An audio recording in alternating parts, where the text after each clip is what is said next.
Welcome to another episode of UX Pathways, and I have the honor of being joined by Peter Horvath. Peter, how are you? I'm very good, Mark. How are you? Excellent. Thanks so much for being on the podcast. Obviously, I'm a huge fan of what you've been doing in the user experience space, but without me taking away any of your thunder, I'd love to have you introduce yourself and what your role is in this user Sure, experience industry. sure. So maybe I'll start from that perspective. So I guess you're referring to 24 hours of UX, which is definitely a shared effort by people around the world. It's an event series that we've been doing. We did 3 years now. We started in the COVID, and the whole idea is the way that it's different is instead of just getting speakers to the stage, we're actually bringing local communities because we ourselves here in Geneva, with my partner Jesse Anton, we started as a local community. And during COVID, obviously, with not being able to host our usual physical events, we were like, okay, what do we do now? And we said, well, there's probably other local event organizers in the UX space that are suffering from the same problem. So why don't we get together and do something? And that's how we pulled together a lot of communities, and were able to pull off a 24-hour nonstop event. And then this year we had the third edition, and next year we're already planning the fourth, but we'll return to that later on because one of the questions relates to it. But that's just a hobby. So I'm a UX and service design lead at an agency in Geneva, Switzerland. And the specialty of the company that we work for is that we work on complex stuff only. So basically, we work with large organizations and mostly on internal things, which also makes it hard to sort of name projects that we work on because they're always very secretive. But there's UN organizations, watch companies, pharma companies that we work with. Very often we design internal systems that have been around and processes that have been around for, in some cases, decades. And basically, we need something new. And I think that's one of the things where there's still a lot of work to be done in the UX space. These internal systems that are mostly hidden from the eye, they're not flashy, they're not visited by millions and millions of users, but have an effect on as much or more people. Yeah, it's amazing you are able to work in such a, I want to call it secretive, but this space that has so much impact. But at the same point, you said something interesting, that something new. And I think a lot of organizations struggle with that. And then also thinking from the user's perspective. And I always find it interesting how those of us in this industry stumbled into it. What was your journey? How did you get into this field called user experience? Yeah, so originally I am an economist, and it's very funny because this past year I've been mostly working on an innovation project with a large pharma organization, and my main partner is also an economist, but he's also doing something very different. But we hit it off like that very early on. But basically, after graduating, I worked at first a classical advertising agency, and then a digital advertising agency. And at that digital advertising agency, there were UX people who weren't called UX people at that point. I remember clearly that they were struggling on what to call themselves. But it was strategy, and that gradually morphed into UX, a UX team. And I actually didn't work as a UX person there. I was a project manager, and later on, I continued as a strategist at another company. And sort of gradually sort of got into UX with working in the space in strategy. And I remember that one of the conversations that I had with the CEO of one of the companies that I worked for, he was like, "Where do I see myself?" This was a long time ago. I told him that it's either around strategy or UX, and he was surprised because how are those similar? And I think today still that they are the very same thing. You basically focus on a specific audience, and you plot out a journey for them. Now, whether that journey is through multiple platforms, multiple tools, goes across months, or is on a specific interface and goes across, a couple of minutes maybe, it's still the same tool set, I think. And basically, it's as mentioned, to cut it short, from project management to strategy to UX, touching on agency and client side. And I would actually even say that the UX part and the service design part sort of evolved hand in hand. And I think we'll talk a bit about that later on as well. Yeah, it's interesting how you just after working in the space, just started jumping in, it sounds like, just getting your feet wet and getting your It hands in there. Yeah, it wasn't it did take a long time. It wasn't that I one day I decided, you know what, guys, I from today I want to work as a UX person. It was much more gradual than that, and I think that's different to a lot of people who are in the field. But there's a couple of sort of momentums that I do want to highlight, and one of the Mhm. things is that I mentioned that I started working at an advertising agency early on, and for a small project, we did a small website for a client. And I still remember that, compared to all the other projects that we did, doing that website just like felt awesome. Like, this is so good. Like, the space doing these kinds of things, this is just great. Like, I want to do this. And that's how I switched to a digital specific agency. And then there as well, there were, and I think it's really important to sort of cultivate relationships with the peers in the organizations where you work, because even today, some of the advices, some of the books, some of the articles, some of the tools that were recommended to me, they still very much echo those things in my head, and so I still use those, as well as the relationships. Like I clearly remember the person who recommended that I read "Don't Make Me Think" is still one of the people that I engage with on both a personal and a professional level, and it's really like these are the things that bring your career forward. It's the people and the teams that you work in.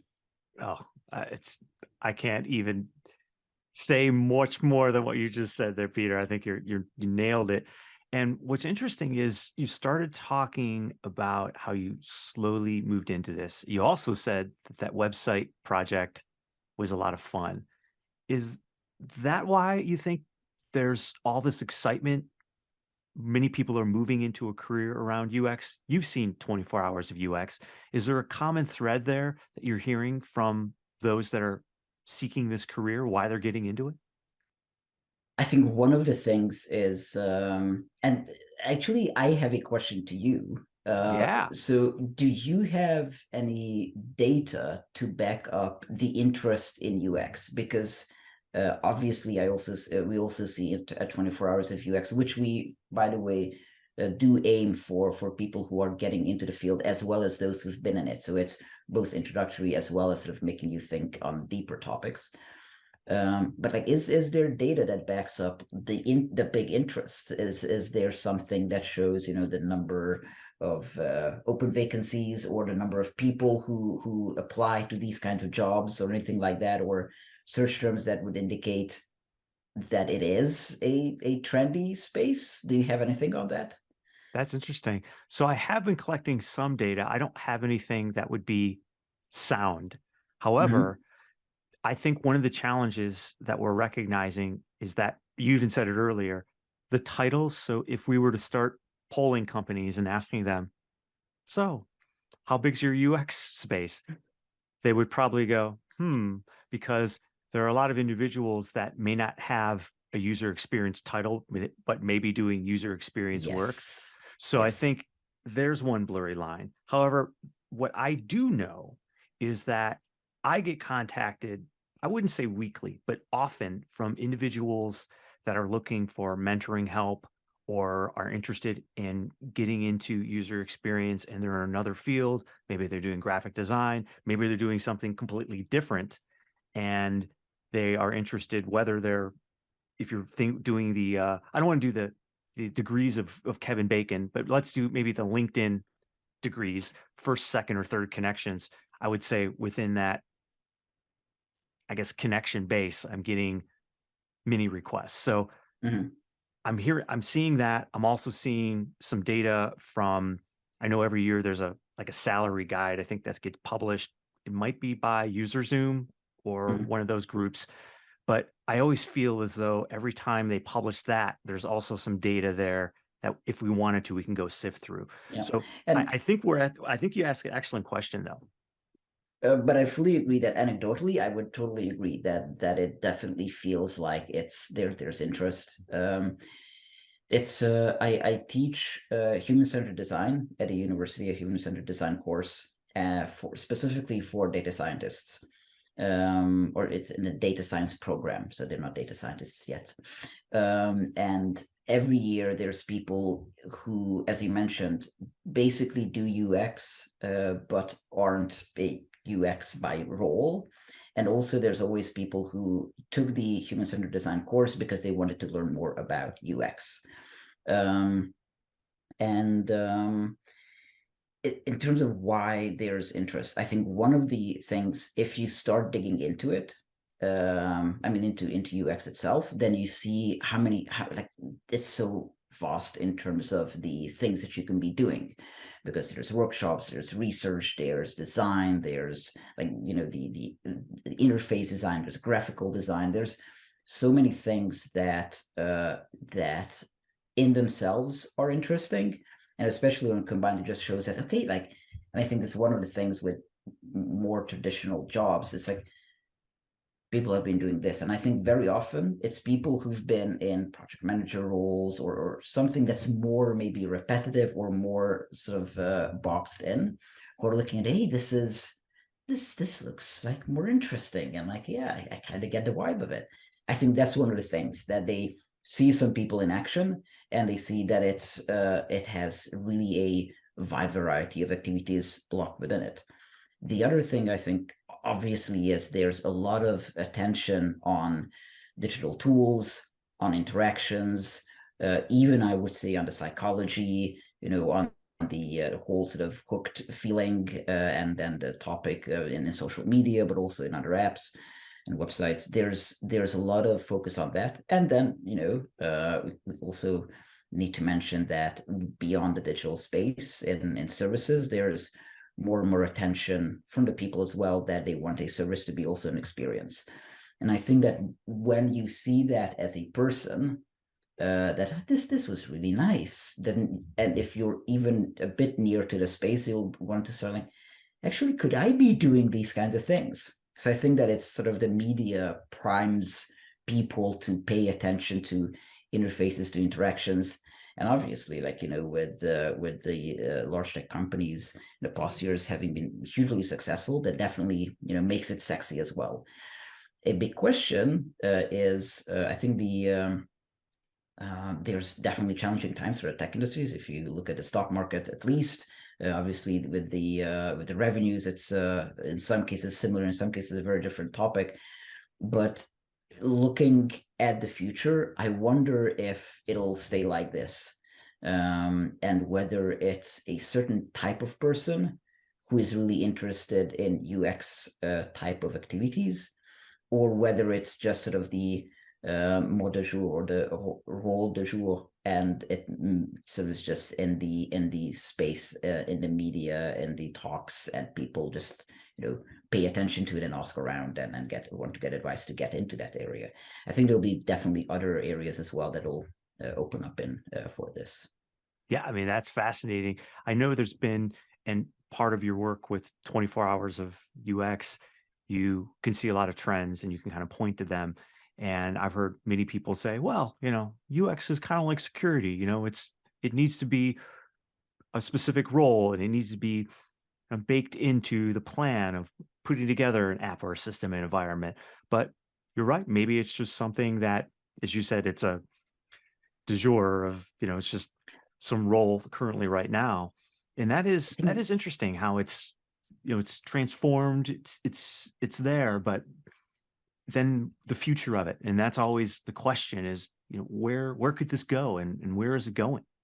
Yeah, I think one of the things that I wanted to add to the previous one is Yeah. the other thing that also I think drives it is the sort of the startup scene in general. So not just the Googles and Apples and Facebooks who have a big role in technology being a very sexy topic right now, but sort of for the whole startup culture, the whole that I can build something from scratch, but it needs to be something that appeals to the users. And the whole sort of user centricity, the whole, well, it's not enough to build it. It actually has to be something that's worth building.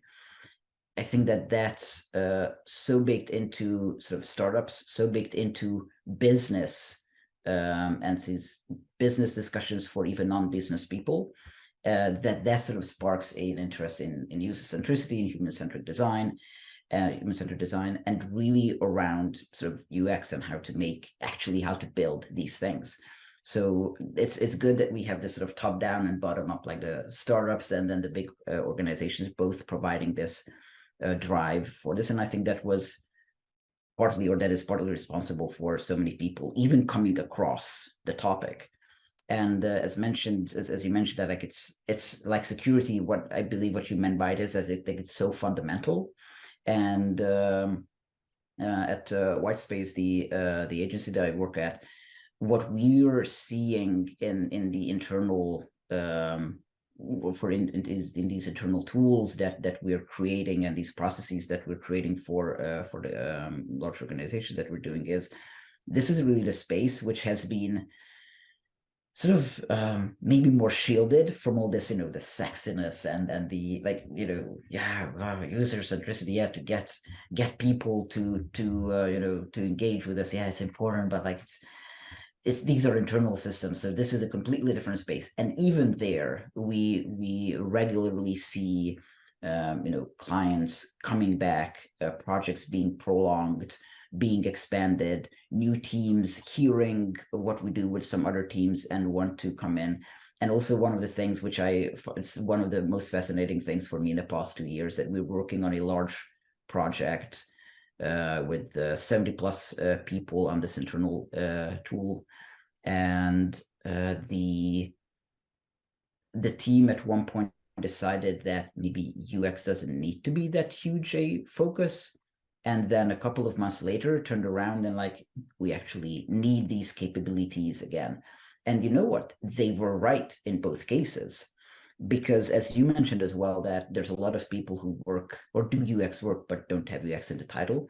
There's a lot of things that non-UX people can do as well.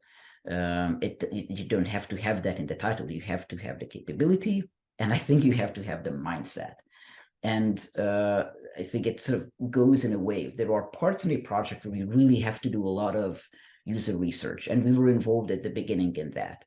And then when there was a lot of user research done, and when there was enough findings, there came a part where the development had to be the center. And at that point, although I still think that UX is a good addition throughout a project, but at that particular point, it wasn't front and center. And now that they're getting to another more mature phase where the basis, like the infrastructure and the security and all that is set up, now it's again the interest. Okay, like this is now growing. How do we pull together all the elements where there is again a turn towards UX?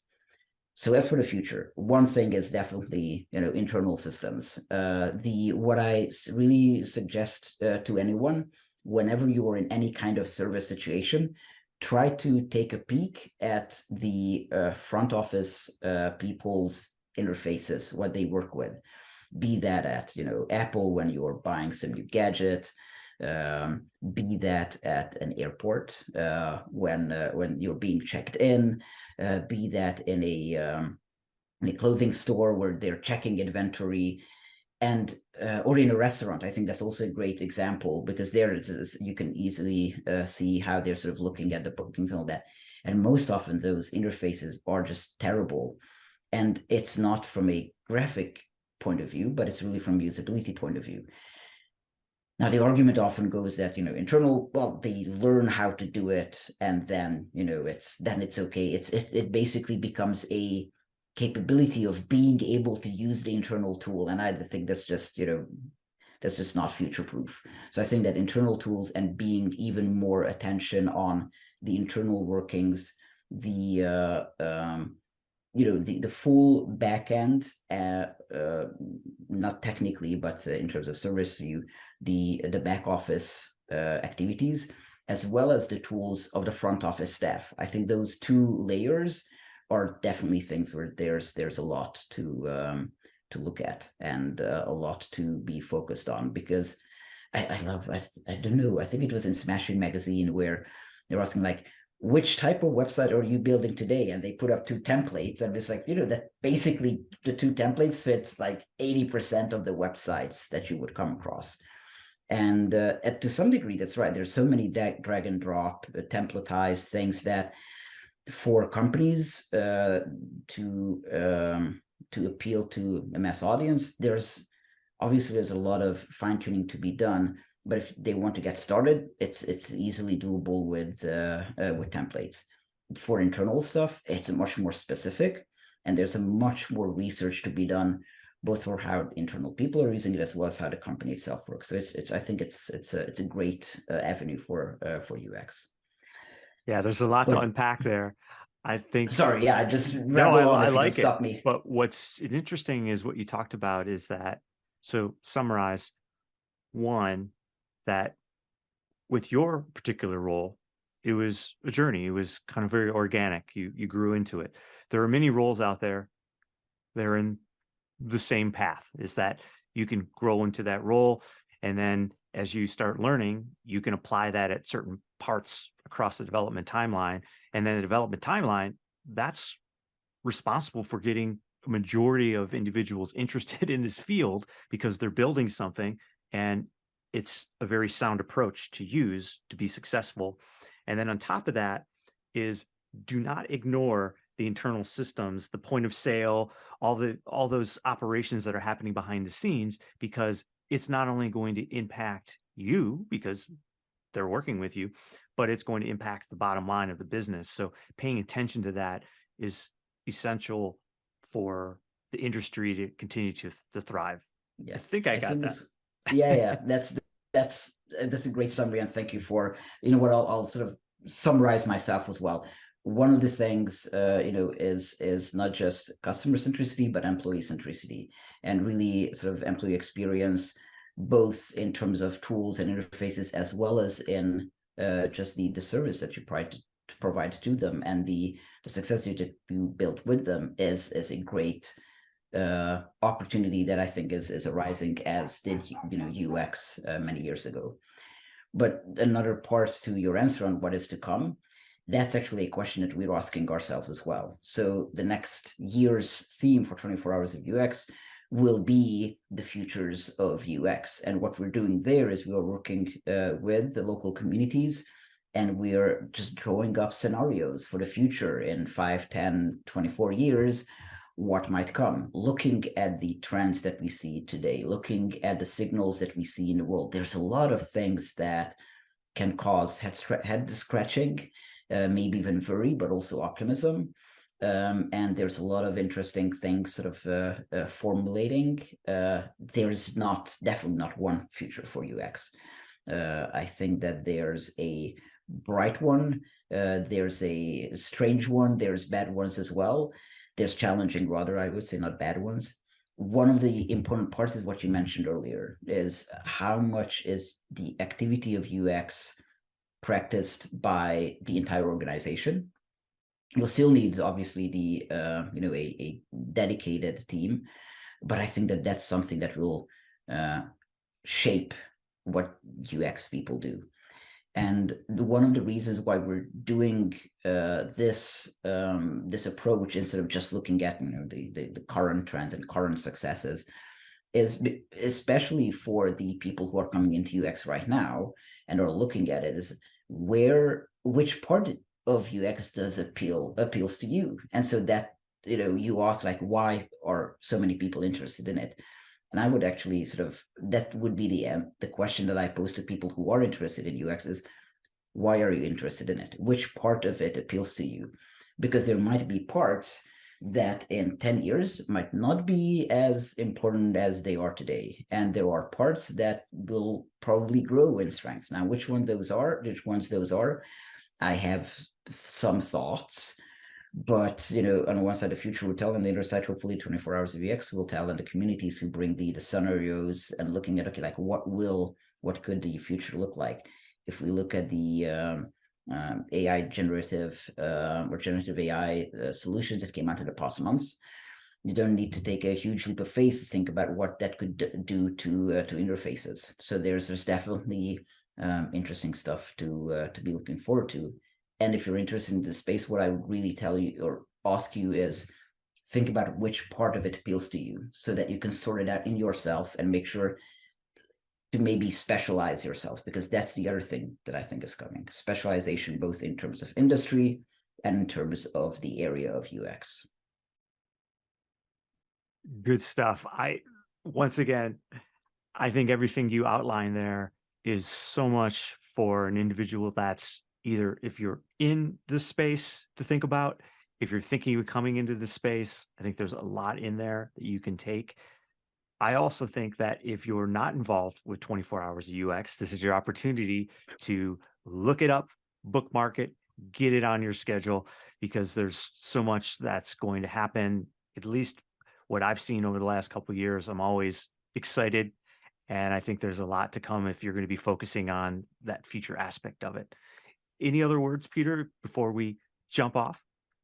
Not much. I would say that it's definitely an interesting area to look into, because the whether or not UX will be in existing in 5-10x years, the activities that you do will certainly be, the focus will certainly be there. So if you specialize in this, maybe you'll be using vastly different tools, but if it's the mindset that you're interested in, the mindset will remain. So then from there on, it's just never-ending learning in what tool and what approach to use. And thank you very much for the opportunity to sort of talk about sort of my journey, but also around 24 hours of UX. So, Mark, a pleasure as always. Same here. You're welcome, and best of success to you. Thank you. Thank you.